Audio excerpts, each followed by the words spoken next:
Falando de Negócios, com Danilo Magri.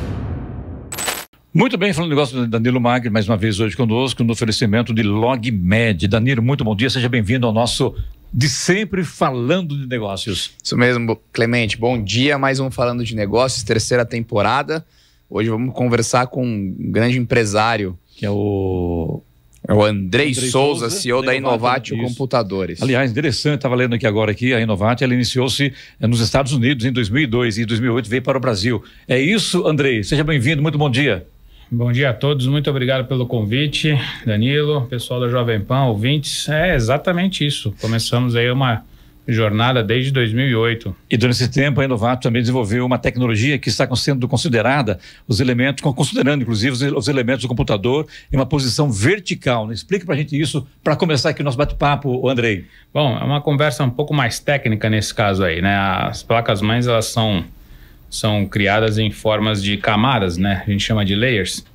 E a Inovatio desenvolveu naquela época, em 2007, a única placa do mundo que tinha 8 camadas sobrepostas. E é o nosso nome da nossa tecnologia. Com isso, a comunicação entre os componentes são muito mais rápidas, em até 23% mais rápido do que um computador normal, do que uma placa-mãe normal.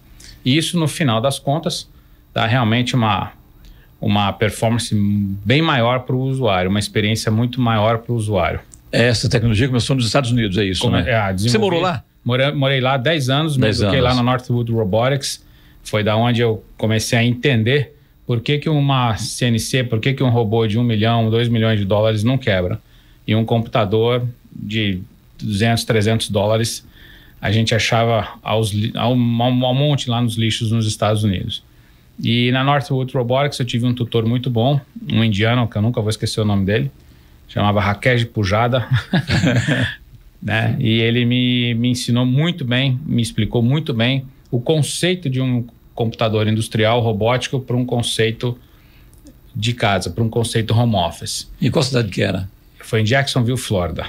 Flórida? Flórida, a última cidade da Flórida, lá na fronteira com a Geórgia.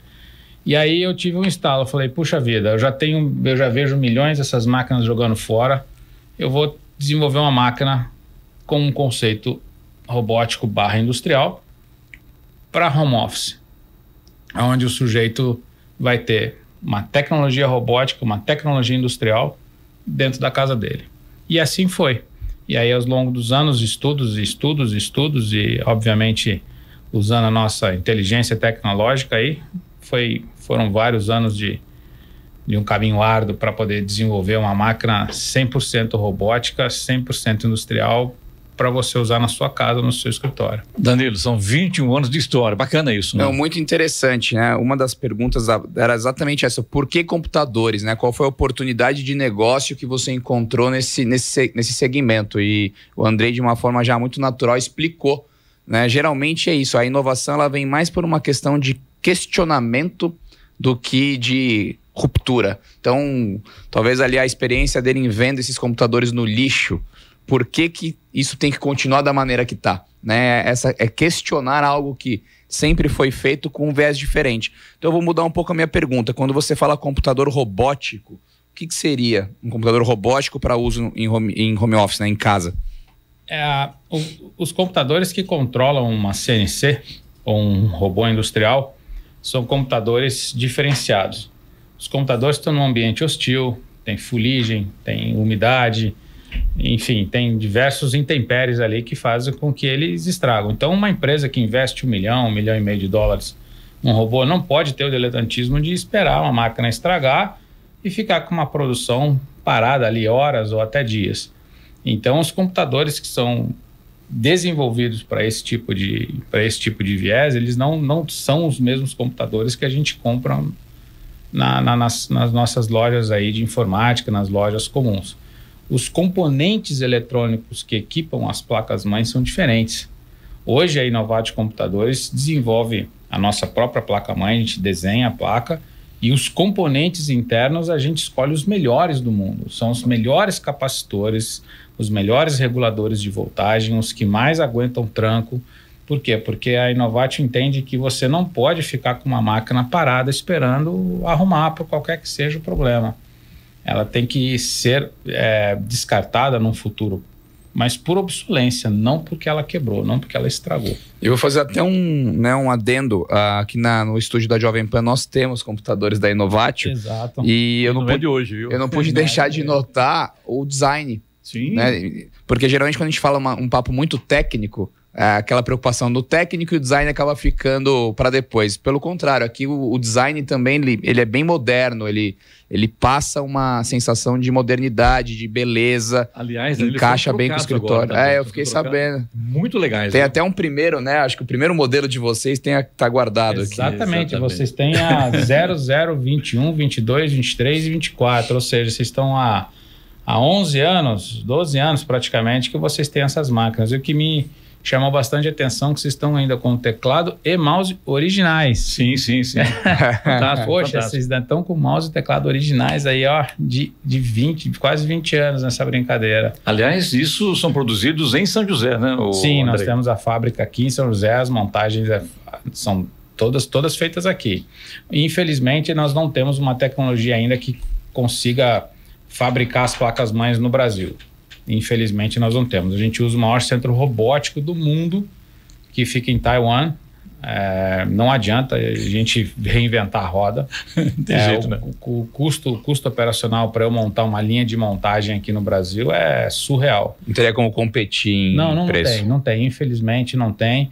E Taiwan é a maior fábrica de robótica do mundo. Eles fazem tanto para Kawasaki do Japão, para vocês terem uma ideia, quanto para Kuka, quanto para robôs industriais mesmo, né?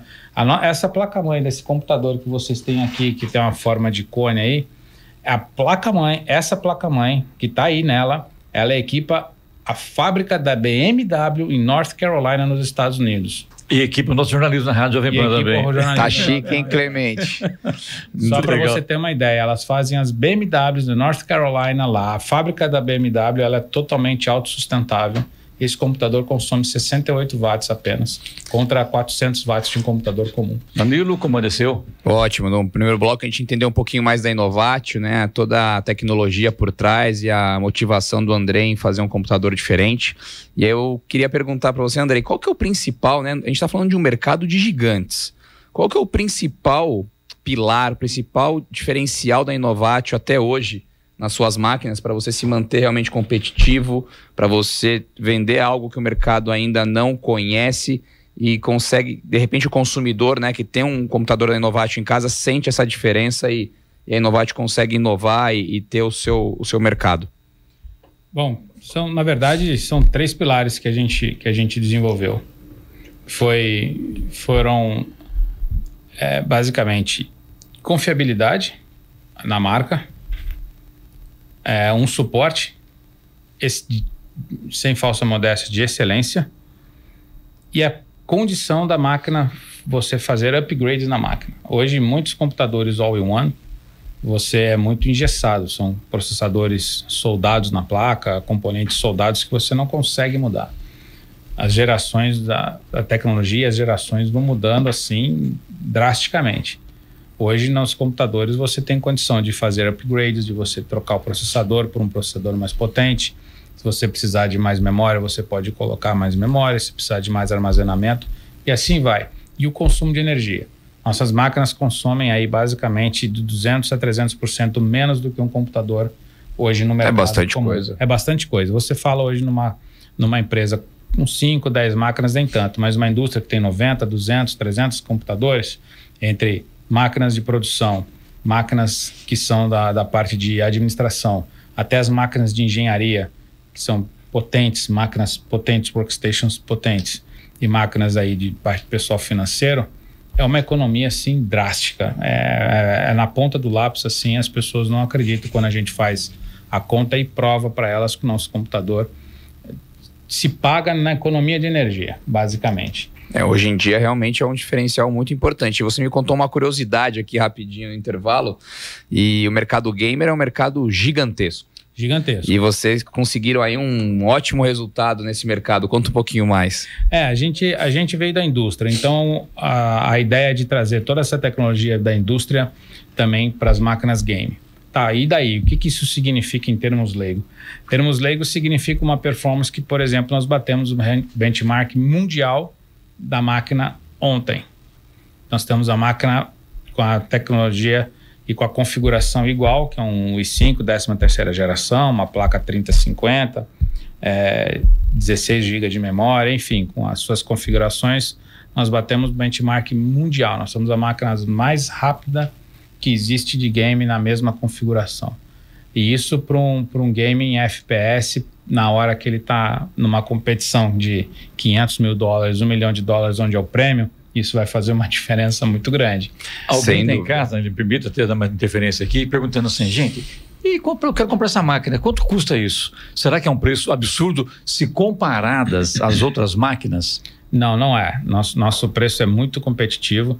Para o senhor ter uma ideia, nós somos a única máquina do mundo com uma tela curva 27 polegadas 4K, com 1.800 graus de curvatura. Isso não é aleatório. Isso foi um estudo de ergonomia de quase 2 anos.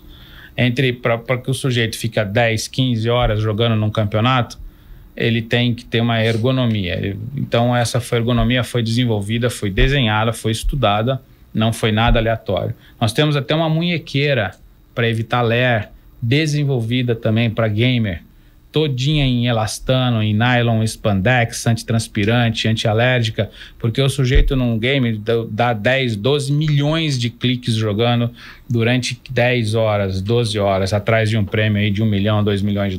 No Mundial em Tóquio, o prêmio foram $5 milhões.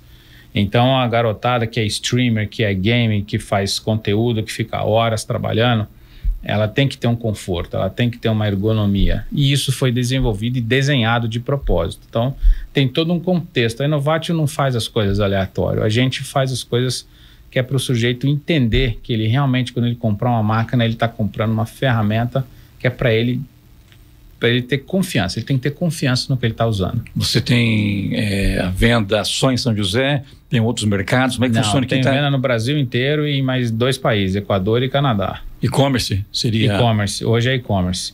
Agora a gente está indo para a Bahia, tem um pessoal querendo representar a Inovatio na Bahia, nós temos um pessoal querendo representar a Inovatio no Rio Grande do Sul, e assim a gente vai trabalhando, porque são máquinas diferentes, são máquinas que não são máquinas comuns que você encontra na prateleira em magazines, são máquinas realmente diferenciadas. E o suporte que a Inovatio dá, modéstia à parte, dificilmente você vai achar hoje numa grande marca, numa grande fábrica. Danilo, você fala em tecnologia, não tem tempo, né? Não tem tempo nem período, né? A coisa vai que vai mesmo, né? Isso é muito interessante. O mercado game, sozinho, ele é o dobro do tamanho do mercado de streaming, de Netflix, sim, de cinema. É realmente algo que, se você consegue atingir, sua marca vai ter grande chance de sucesso.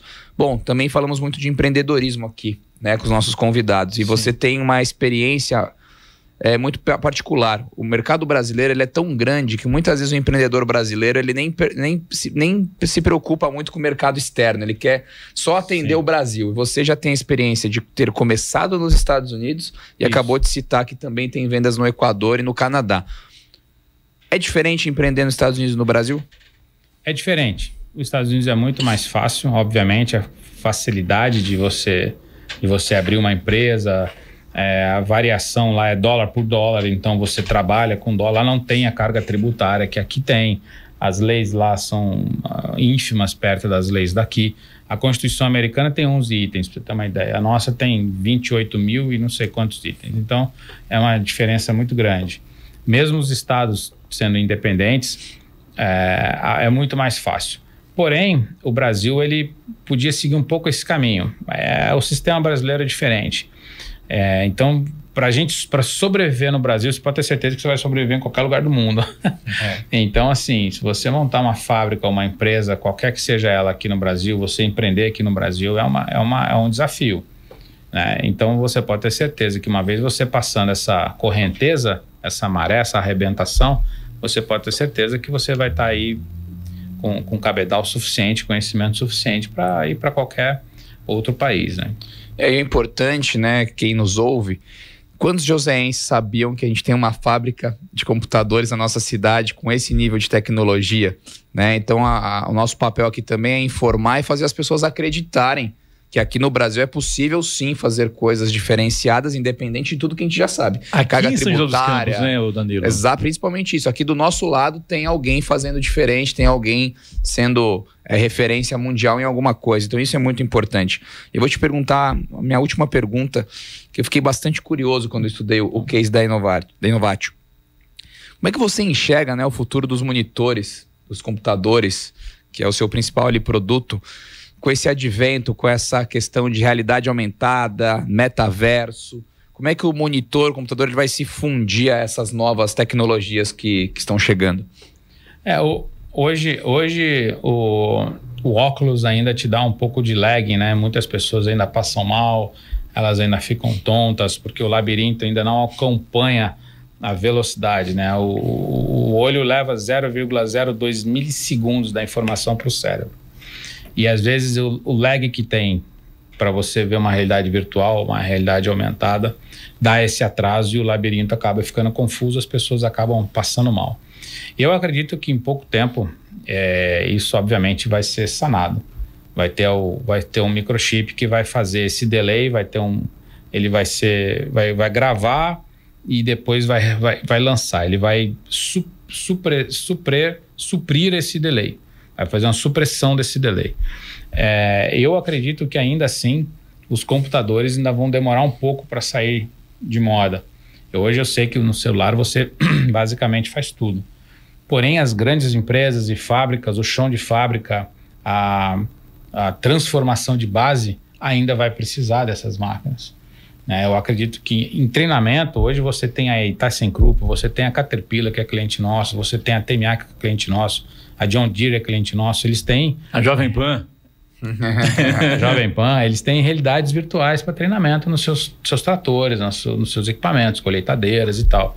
Mas o computador está ali, porque o professor ainda precisa ver o computador, precisa ver o que o aluno está fazendo, o cara ainda está vendo o monitor, ainda está olhando, ainda precisa da máquina. Essa interface eu ainda acho que vai demorar ainda alguns anos para ela acabar se perdendo nesse universo.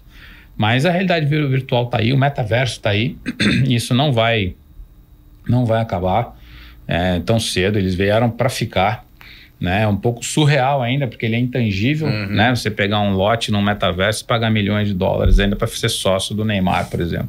Você é vizinho do Neymar ali, vizinho de... Peraí, mas como é que pode isso? Como é que eu... Né, as criptomoedas que são intangíveis, isso ainda... Mas essas regulamentações e esse tipo de demanda, ela vai se... Vou usar um pleonasmo, ela vai se regulamentar, ela vai acabar se fundindo com esse mundo real. E tem um perigo um pouco, não é perigo, mas assim, a gente tem que tomar cuidado para a gente não perder essa realidade, né? Esse pegar, a gente ser real, pegar e de repente você está vivendo só num mundo virtual. O primeiro jogo de inteligência artificial mundial foi o Sims. Não sei se vocês conhecem aquele Sims, o simulador de... A gente cuidava de uma cidade, de uma família. Exatamente. Você cuidava. Esse daí foi na década de 90, né? O The Sims. Ele foi o primeiro jogo realmente onde a inteligência artificial começou, naquela época, hein? A inteligência artificial começava a entender, a aprender com os seus atos, no seu bonequinho, o que você fazia. Hoje as coisas estão muito, muito mais avançadas. Hoje você tem aí o ChatGPT, que é a palavra da moda, né? E tem tantas outras ferramentas de inteligência artificiais, inclusive nos jogos de metaverso. Eu acredito que veio para ficar. Eu acredito que ainda não vai ser... E também acredito que não vai ser tão cedo que os computadores e os monitores vão deixar de existir. Só que o tempo se esgotou, né, Danilo? Infelizmente, quando o convidado é bom, a gente fica com mais perguntas, mas... Só para fechar com ele aqui agora, qual é a sua formação, Andrei? Eu me formei, na verdade, em administração de empresas. Eu sou da turma de 95, da primeira turma da Univap de 95. 95. Daqui de São José dos Campos, o curso veio da FGV. Mas eu sou um cara técnico, eu sou nerd. Eu gosto de meter a mão na solda, eu gosto de quebrar é impressionante o domínio dele no assunto, né, Danilo? Domínio técnico. Nível técnico. Eu gosto de quebrar o chip ali, ver o silicone, entender como é que uma energia burra se transforma num dado. Energia burra, que eu quero dizer, é energia de luz. Como é que uma energia se transforma em dados? Como é que 00001 aparece na tela, todas aquelas imagens bacanas? E aí é onde eu entro na linguagem que eu aprendi, né? Linguagem assembler, linguagem burra mesmo, lá na máquina, lá dentro. Então é isso, basicamente. Sucesso a você, muito obrigado. Amém. Obrigado, Danilo, mais uma vez.